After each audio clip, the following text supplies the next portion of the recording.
Hello everyone, this is Caesar, Cali Custom Alignments. We are now checking the AC system, making sure that the system is pressurized properly.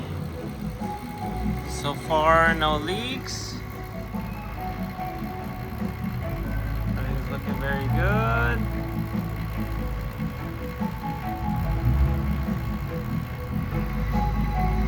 So next is we're going to make sure that there's no leaks.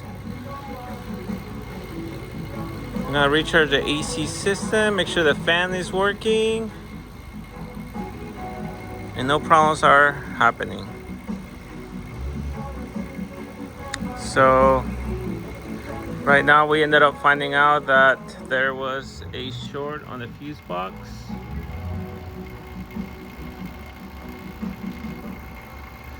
But we had to replace a lot of parts. So we're still continuing on the S14 project, making sure that all the parts are correct.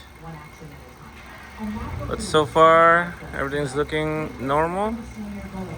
The gauges are showing really good numbers, meaning that there's no leaks on the system. So we're gonna run this for 10 minutes and hopefully it's all good. All right, let's keep working.